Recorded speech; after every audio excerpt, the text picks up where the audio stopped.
Welcome to Nasdaq Trade Talks. I'm Jill Malandrino, Global Markets Reporter at Nasdaq. Joining me is Blake Sherwood, Director of Supply Chain Logistics with NixCovid, to discuss supply chains and logistics. Blake, it's great to meet with you. Welcome to Trade Talks. Thanks, Jill. Happy to be here.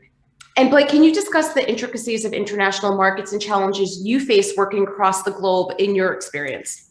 Yeah, absolutely, Jill. So specifically to PPE, over the last, you could call it 18 to 22 months, the whole supply chain infrastructure has kind of been put on its knees, as they like to say. And that's because with having now a shortage in a supply of vessels, whether it's aircraft or sea vessels, and not having the enough staff members to staff the ships, there's now a huge break point within the supply chain. And you lived in Asia. In fact, you speak Mandarin. Can you discuss your experiences with doing business in China? Yeah, it's actually kind of funny. I was 17 when I actually lived in China working on a program called the National Securities Language Initiative for the Youth. And while being there, I was actually placed with a host family. And that host family was one of the largest import and exports companies in Shanghai. So that's where I really learned how the intricacies of foreign trade work, specifically within China. And then fast forward to the pandemic. Once that happened is we reached out to them. They ended up sending some donations to my family of PPE, and then one thing led to another, and we got entered the PPE market. So working in logistics supply chains, can you discuss how you enter the PPP market and PPR market trends that you currently see right now? Yeah, absolutely. So how I alluded to in the previous question, we got involved right in the beginning of the pandemic when there was only about one case here in the United States. And I was watching the news and I saw a nurse staple her mask together. And I thought, again, this is ridiculous. We live in one of the best countries in the world, yet our doctors and nurses don't have the right supplies to defend themselves against the pandemic. And so that's when we saw there's a really big surge in demand in March of last year. And now over time, the supply has really picked up around the world, both domestic and foreign supply of PPE.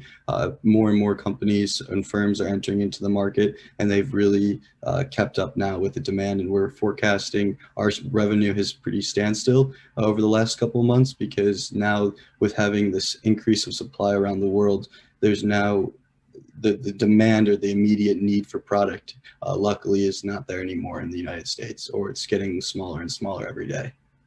What was your first deal you ever created in the PPE supply chain? Yeah. So the first transaction, the large scope transaction that I was a part of, was while being a consultant for a company called Sherwood Securities in Chicago.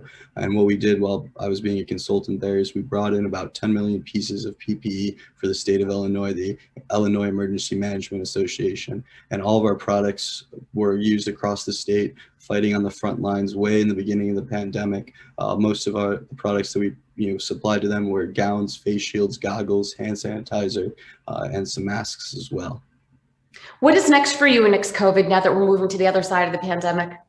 Yeah, so what's next for NixCovid and us is what we're doing is instead of focusing primarily on the PPE market, the hard product goods, we're investing heavily into technology around COVID. What we're doing is we're about to bring to market in the United States an AI technology that's going to screen patients and be able to use as a tool to help NixCovid. And let me throw one more question at you, Blake. Do you think through the pandemic that the supply and logistics industries have learned something that they can practically put in place going forward? Yeah, absolutely. So what the biggest takeaway is with the pandemic is we've seen that our country, living in the United States, really relies heavily on foreign forms.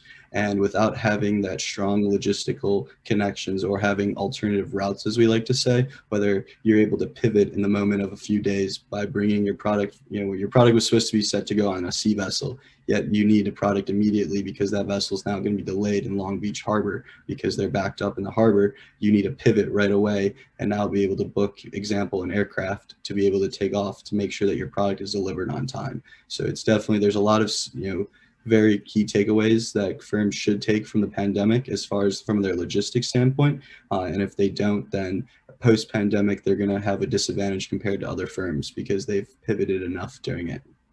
All right, Blake, appreciate the insight. Thanks for joining us on Trade Talks. I'm Jill Malandrino, Global Markets Reporter at Nasdaq. Thanks, Jill, for having me. Have a